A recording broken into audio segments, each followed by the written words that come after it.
compra y venta que existe en esto, no tienen vergüenza, no tienen vergüenza. O, perdón, los almaceneros y los chinos de Chile, de Brasil, de Uruguay, ¿son buenos y estos son malos? ¿Estos están conspirando?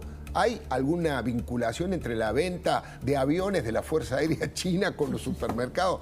Dejen de decir pavadas, pero lo escucho Roberto García Moritán respecto de esto. ¿Dónde ubica usted esta suerte de desproporción, de desastre, no solo por lo que está ocurriendo en la realidad con los números de la inflación, sino por la interpretación equivocada que hacen, ¿no? ¿Cómo estás, Alfredo? Buenas Gracias noches. por invitarme. Sí, es muy difícil explicarlo por donde lo quieras encarar, ¿no? Porque si vos mirás los países de la región, como muy bien decía recién, tenés a Uruguay, que tiene un interanual de 6.3. Sí. Brasil, que ha pasado de 12 a 4.4. Ha bajado la inflación de 12 interanual a 4.4. Paraguay está en 7.8. Tenemos a Bolivia en 2.5. ¿No te gusta América del Sur? Vámonos a Europa. España, 4.8. Claro. Ucrania, en guerra, 21.3 interanual. Estados Unidos bajó del 9.1 a 5%. Claramente estos tipos son unos ineptos. Además son unos inmorales. Porque no saben, y lo que no tienen en cuenta, no solamente no saben trabajar, no saben de gestión, sino además no saben y no se comprometen con lo que está sufriendo la gente. Esto significa que las personas en la calle la están pasando mal. Estos 7.7 promedio, que está más orientado a educación y no tanto alimentos en esta oportunidad, es castigar directamente al que menos tiene. Es que las personas trabajen todos los días y no le alcance para llegar a fin de mes. Es el jubilado que no llega a la quincena. Es el laburante que no le encuentra sentido al esfuerzo que hace para ponerle un plato de comida a su hijo. Es destruir todos los esquemas de incentivos de construcción de valor. Es destruir los ahorros de los argentinos. Son unos irresponsables y además no tienen la capacidad de pedir perdón. Eso me parece lo más trágico de todo. No existe esa palabra en el diccionario. Comparto esto de bajar a la tierra el tema inflacionario, porque se llenan la boca hablando de los pobres, nosotros el Estado presente, y la verdad que por los más humildes, por los jubilados, en realidad los perjudican todos los días. Mira, bueno, buenas noches, buenas noches, a toda Karina, la mesa. Karina Banfi, yo creo que la guerra que más daño nos ha hecho es la que nunca llevó adelante Fernández cuando prometió combatir o hacerle la guerra a la inflación. Sí. Y ahí coincido con lo que decía Roberto, la incapacidad y hasta la propia trampa, ¿no? En donde ellos, si uno escucha el discurso de Cristina Kirchner, recuerdo hace poco en Río Negro, cuando le entregaron el honoris causa, ella explicaba académicamente que la inflación era buena. El problema es que hay que explicárselo al señor que vive en La Ferrer y que ya directamente no va al supermercado de cercanía porque no le alcanza la plata para nada. ¿Y cómo le vas a explicar a ese señor que la inflación es buena? ¿Cómo querés explicarle la propia trampa que se tendió el gobierno, en donde quizás en otras épocas podía jugar con algún tipo de índice inflacionario y hoy se le fue de las manos? Esto es lo que realmente habla de la incapacidad que tienen para gobernar y es por eso que hoy están como están y realmente es preocupante la situación que está viviendo esta noche el gobierno. Es cierto que licúan gastos, por ejemplo, los salarios y las jubilaciones, pero lo que decía Roberto recién... Pagan deuda más barata. Claro, pero que, a ver, para llevarlo al llano, todos los que no tienen paritaria, que prácticamente son el 50% de los trabajadores que están en negro, todos los meses pierden 10% del poder adquisitivo de compra de lo que se llama el bolsillo. Es imposible, invivible. Mira, te cuento una experiencia personal. En el propio supermercado, vos te das cuenta que los productos cada vez son más chicos, que tienen el mismo precio o aumentan, y si aumentan de precio, mantienen el mismo formato, el mismo peso, la misma cantidad de gramos. Y además la gente más humilde, es muy doloroso asistir a un supermercado o un almacén cuando va una persona y le dice: dame una banana, dame 2 huevos, por favor, una cebolla y 2 papas. Digamos, es de un nivel de desgarro personal que te ocurre al verlo, porque te das cuenta que están haciendo lo imposible con todas las explicaciones de licuar el gasto, digamos, todo eso es cierto. Pero la vida cotidiana es demoledor para la propia... Pero ¿cuánto hace que no ves en los supermercados a nadie llenar el carrito? Claro. O sea, algo común, ahora no lo podés ver. Totalmente. Ahora, esto que vos decís, uno lo ve no solamente, digamos, en los profesionales con los que hablo, la gente está destruida, emocionalmente además destruida. Y muchos me preguntan, por ahí en la calle te paran, y muchos me preguntan, ¿va a haber un estallido? Porque la verdad es que después de lo que vimos con Bernie, con el 7,7 de inflación, uno se pregunta, ¿va a haber un estallido? Mira, Personalmente, y esto es lo que yo modestamente contesto cuando me preguntan, Sí. yo creo que no, porque bueno, está el oasis de las elecciones.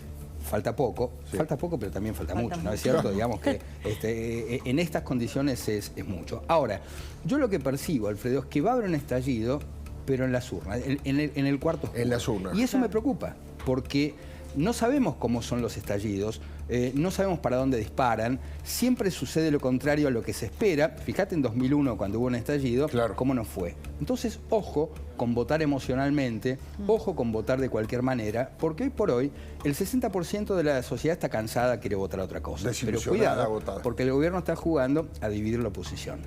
Entonces, a ver, a los políticos ya los conocemos, a los peronistas ya los conocemos, ya les conocemos todos los disfraces, todos los trucos. A mí no me preocupan más ellos.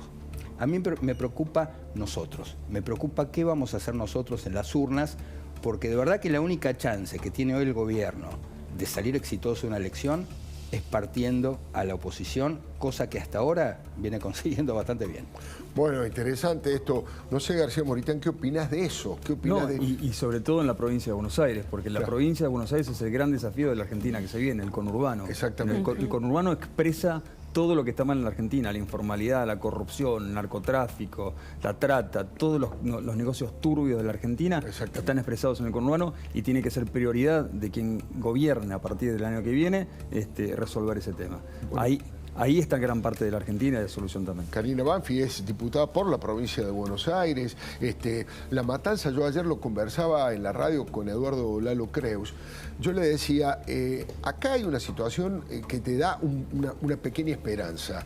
En las últimas elecciones, el poderoso Fernando Espinosa, que tiene plata, que tiene planes, que tiene clientelismo, sacó 300.000 votos sobre 1 millón de votantes. Es decir, que 7 de cada 10 votantes de La Matanza no lo apoyaron y sobre eso puede trabajar una buena propuesta, una buena propuesta opositora que logre quebrarle el espinazo al peronismo bonaerense que está puesto en La Matanza sin duda, ¿no? Y una cosa que destaca Lalo es la poca cantidad de gente que fue a votar. Claro.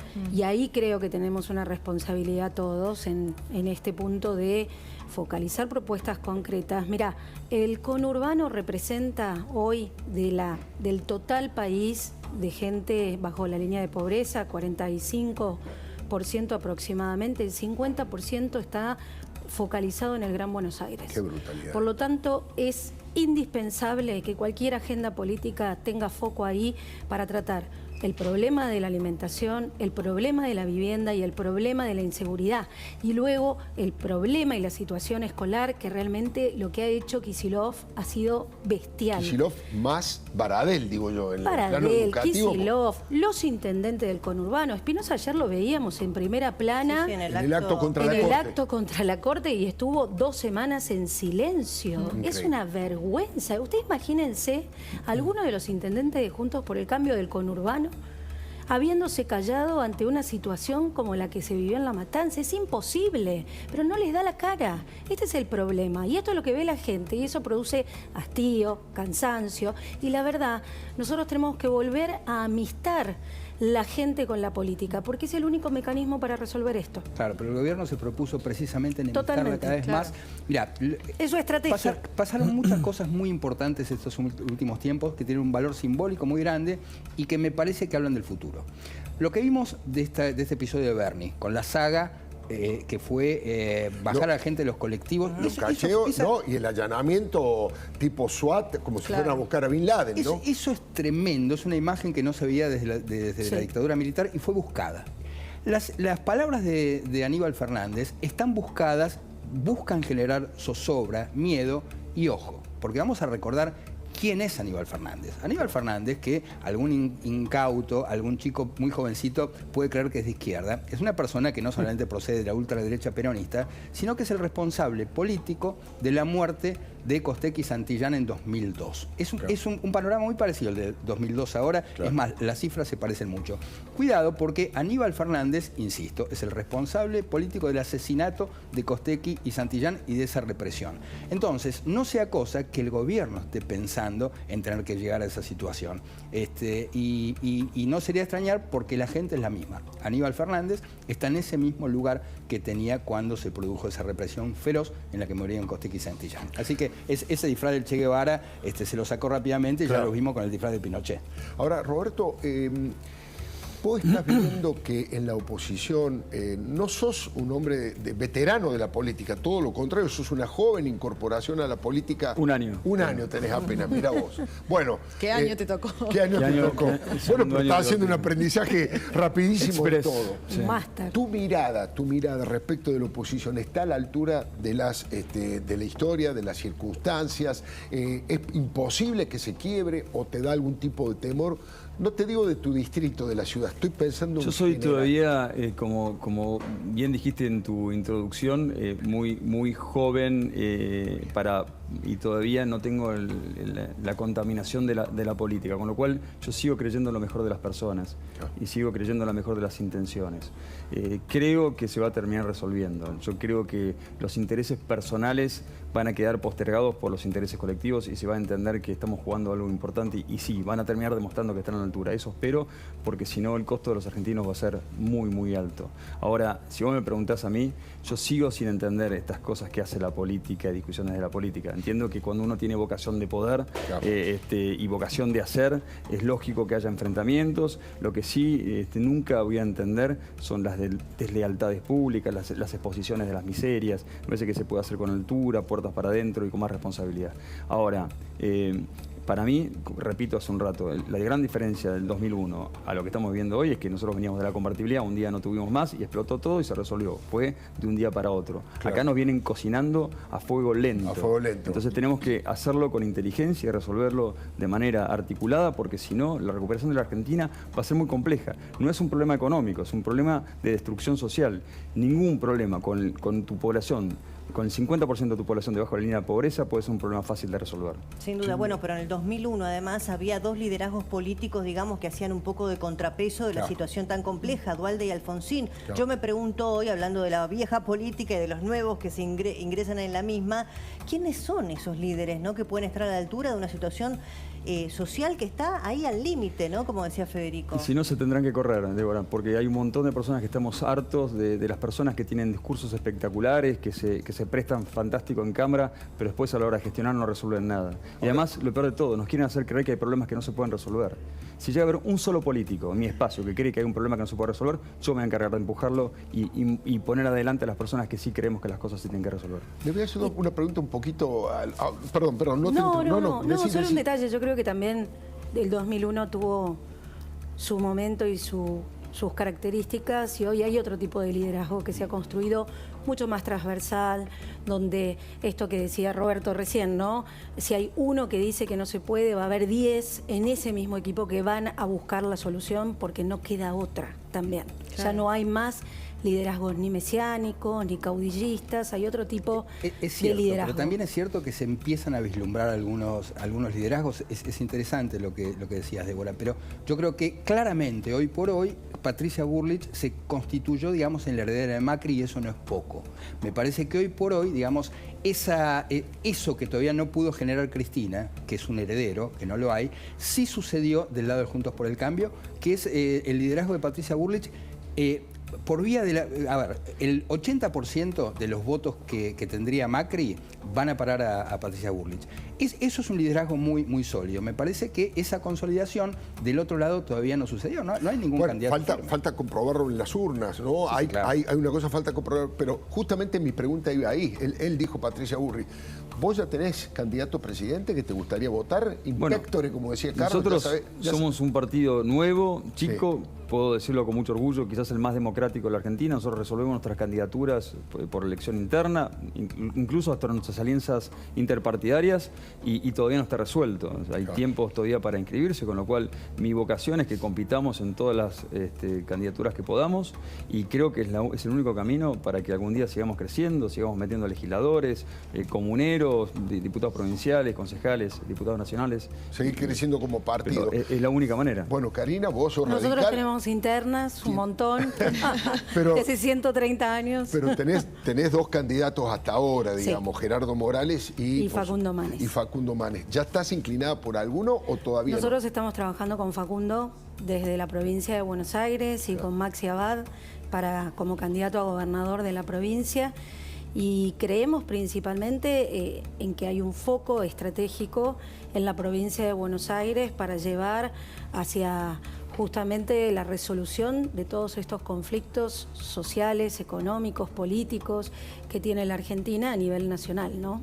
Bueno, hay muchos municipios de la provincia de Buenos Aires históricamente peronistas que me decían con este contexto que estamos describiendo que están hoy en riesgo para ellos. Y también me contaba un intendente que por primera vez, esto siempre se hace, se dice, se hace un poco más sin ser tan obvio, pero que van a entregar los intendentes la boleta cortada, que no hay duda, porque claro, ¿con qué candidato van a ir los intendentes del peronismo? Es un gran tema, Débora. Vos sabés que jugamos de taquito, te lo iba a preguntar porque creo que sos la autora, la primera que lo dijo hace un par de días, Débora Plage, respecto de cuál va a ser la actitud de los intendentes, porque están, vamos a decirlo en cordobés, en criollo, reculando, están mirando un poquito los intendentes del peronismo, porque no les termina de cerrar Axel Kicillof, y los intendentes de Juntos por el Cambio, que hasta ahora mayoritariamente estaban con Horacio Rodríguez Larreta, y que ahora están viendo que en las encuestas están diciendo otra cosa, y también están revisando eso. De hecho, vos fíjate que los intendentes del peronismo fueron 4 o 5 solamente al acto de ayer la Corte Suprema. Y los intendentes de Juntos por el Cambio casi no se han pronunciado de este chisporroteo, solo vamos a llamarlo así, entre Larreta y Macri. El de Campana, si no me equivoco, ¿no? Yo no he visto muchos otros hablar públicamente de los intendentes, digo, de Juntos por el Cambio, o tomar partido por esta situación interna que están disputando, ¿no? Ahora, me gustaría comentar esto y preguntarle a los dirigentes que están en la mesa, porque digo, más allá de esta situación que estamos hablando, de lo que pasa de las internas, hay una realidad que es, por un lado, la posibilidad de fraude en las elecciones o de aquellos mecanismos que, si bien no están dentro de lo que sería el fraude, están en el límite. La trampita.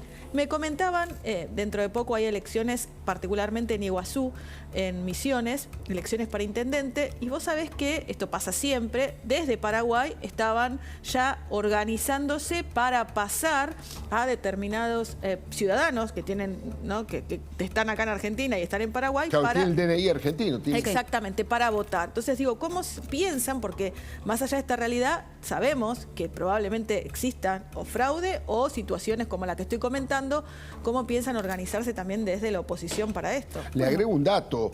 Muchos pensamos que a lo mejor toda esta instalación del tema mentiroso de que Cristina está proscripto, bueno, un poco apunta ahí a decir, bueno, si perdemos, ¿y cómo no vamos a perder si no la dejaron participar a Messi, a nuestra principal figura? Jugamos sin Cristina. Eso va a estar. No es válida esa elección. Eso va a estar y está armado desde ahora y lo vamos a escuchar, que perdieron porque no la dejaron participar y van a andar llorisqueando por todos lados los días del comicio. Ahora, esto que planteaba Silvina, perdón. La Dibu. Ay, la Dibu, cierto, me olvidé. Me parece que es clave, nosotros lo tenemos muy claro, no es nuevo lo que pasa principalmente en los países de frontera, las provincias de frontera, y tenemos todo un mecanismo principalmente de fiscales cada vez, y esto también muestra algo que se contradice con el humor social, ¿no? Donde vemos la cantidad de gente que se inscribe para fiscalizar en los días de los ¿sí? ¿Hay comicios. Entusiasmo? La gente hay un montón, bueno, eso es y un dato especialmente que no... jóvenes. Claro. Muchos jóvenes, y lo hemos, hay todo está estandarizado en Juntos por el Cambio y lo tenemos muy bien trabajado para cubrir la mayor cantidad de mesas. Y sobre todo para en la evitar... provincia de Buenos Aires. Andá a las 6 de la tarde a reunirte con un puntero del peronismo en una provincia mesa, no de sé. Buenos Aires, en lugares donde directamente no te dejan ingresar. Con las armas te reciben. Ahora, más te allá reciben de una patota. la manipulación ¿no? que se puede hacer, que no hay que subestimarla, Exacto. por supuesto, a mí lo que me preocupa más es la cuestión, a ver, van a tirar plata desde los helicópteros. Ya lo están haciendo. El plan platita, el viejo plan Va a quedar platita, chico. Va a quedar chico, van a regalar heladera, bicicletas, plata en efectivo, cheque, calefón, lo que quieras. Cuidado con eso, porque esas cosas hemos visto, lo vimos desde las PASO a las elecciones, cómo eso funcionó. Sí, claro. Y entonces, obviamente, la inflación no va a bajar, ya lo saben, van a emitir a lo pavo. Y esa misión la van a volcar directamente, digamos. Absolutamente. O con los planes sociales, ¿no? La idea de que te van a sacar el plan social si gana un gobierno que es de otro color político, y mucha de la gente, la gran mayoría que hoy tiene planes sociales, bueno, lo va a pensar dos veces. Sabemos que hacen trampa. Sí. Lo han hecho siempre. Y Cristina es una máquina de perder elecciones. con lo cual a mí no me preocupa tanto. Por supuesto que nosotros queremos ganar por una diferencia importante, y ahí está, ¿no? Porque si vos ganás por el 40%, mantenés la misma proporción en el Congreso. Claro. Nosotros queremos tener la mayoría. La primera es por ahí desde la vuelta a la democracia, y me parece que ese es el objetivo. Claro, para un nuevo gobierno, un futuro nuevo gobierno sería clave para las leyes que presuntamente van a tener que aprobar, ¿no es cierto? Con lo cual, ya sabiendo que van a hacer trampa, el trabajo que hay que hacer es el mismo de siempre. Por supuesto, Karina, es muy importante y saldremos todos los que podemos a fiscalizar. La elección pasada, nosotros siendo un partido muy chiquitito, teníamos a los candidatos fiscalizando en las mesas. Todos hacemos enormes esfuerzos, tendremos que hacerlo, pero por sobre todo el trabajo está en presentar un programa y hablar de los problemas de las personas. Si nosotros dejamos de personalismo, si empezamos a hablar de lo que le pasa a la persona en la calle, lo que le interesa escuchar y cómo vas a solucionar los problemas, tenés gran parte del tránsito resuelto también. ¿Alguno de los tres coincide con Mauricio Macri, que dijo que van a pasar a la segunda vuelta Juntos por el Cambio y La Libertad Avanza de Javier Milei, y que va a quedar tercero el kirchnerismo?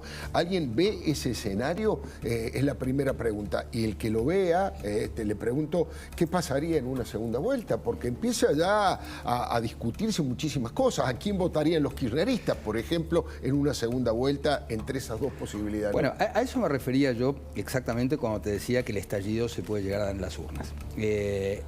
Es un escenario muy probable que el peronismo quede tercero en las elecciones. ¿Qué pasaría en ese escenario? Realmente es muy difícil pensarlo, pero te voy a decir más. A mí me decía alguien del kirchnerismo que están pensando en no presentar fórmula presidencial directamente. No, o sea, sería la primera vez en la historia. Bueno, dejarían que fuera alguien del PJ tradicional, pero el kirchnerismo se mantendría. El kirchnerismo. Bueno, va a ser la Pero como división. saben que van a perder... Claro, entonces- la idea de Cristina Sí. proscripta. Claro. Totalmente. Y entonces... Mandar en al ese- muere a un Scioli que Exactamente. Claro. es Entonces, candidato a ir a esa situación. Claro, Pierdan los pero otros. el kirchnerismo se abriría completamente. Cristina está proscripta, mienten, entonces con eso ni siquiera aparecería en la... Pero tienen que colgar mucha gente. Tienen mucha gente para, ¿no? Tienen muchos conchavos que cerrar. Sí.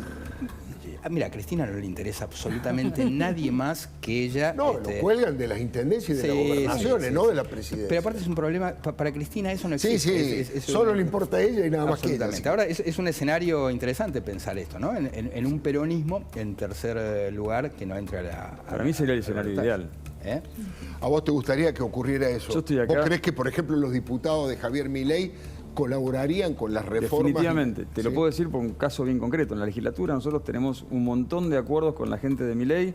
Muchas veces ellos siempre te tiran todo más al extremo, pero, Sí. pero entre el tironeo de los diputados de Milei y la sensatez y el sentido común, terminamos llegando a un acuerdo. Ahora, con el Frente de Todos no se puede hablar nada. Claro. Porque están seteados. Primero bajan línea de arriba para abajo. Seteado, siempre. esa es la palabra, seteado. Es fanatismo. Pero fíjate que siendo diputados de la ciudad no han ni siquiera defendido el tema de la coparticipación y la quita de la coparticipación de la ciudad. O sea, no representan, No representan, a los ciudadanos que no lo representan votaron. ni siquiera a quien ellos mismos los votan, con lo Claro. cual siempre son una máquina de impedir. Y los argumentos son simplemente porque son la contra, con lo cual no se puede avanzar. Y además te traicionan, te juegan de mala leche. Entonces, me parece que el mejor escenario que nos puede pasar es que desaparezca el kirchnerismo de una vez por todas y que sea una nueva fuerza más sensata, por ahí extrema como el kirchnerismo, pero con ideas por lo menos que sean pros de desarrollo del sector privado. Lo que hay claramente es un tufillo de fin de ciclo, ¿no? Independientemente Totalmente. de eso, hasta, bueno, vos decías que hablaste con un dirigente del kirchnerismo, ellos mismos lo perciben, Sí. por eso hay tanta desesperación, por eso es tan peligroso el escenario, porque claramente hay un clima de fin de ciclo, por lo menos del ciclo kirchnerista, que el 25 de mayo no sé con qué mística Sí. va a salir a la calle a recordar los 20 años de la asunción de Néstor Kirchner. Están terminados. Con la mística de los planes sociales, de las agrupaciones sociales que tienen en la calle, digamos, lo que veíamos ayer en el combate contra la Corte Suprema. Sí, Era pero toda gente arrestada. Eso también es muy importante. Digo, ya no porque- hay el autoconvocado que realmente cree En forma en independiente la que va a la agenda marcha. y en el relato como otras épocas Están que han perdiendo hasta la vivido. calle, digamos. Exacto. La movilización fue tal eso, cual. eso no que fue señalás muy es muy importante. interesante, porque pareciera que para el gobierno no hay relación entre la política, el discurso y la economía. Obviamente que el dólar llegó a 400, no solamente porque lo dijo acá el amigo, Ojalá tuviera ese poder. sino porque precisamente habló Aníbal Fernández, porque dio declaraciones escandalosas, porque Claro. el kirchnerismo marchó a tribunales, y todo eso por supuesto que influye en el ánimo de la gente, y la gente cuando se ve preocupada, va y compra dólares. Sin duda. Débora, has trabajado para el día de hoy buscando todo esto que estás planteando, Federico. Me gustaría que lo Sí. comentes.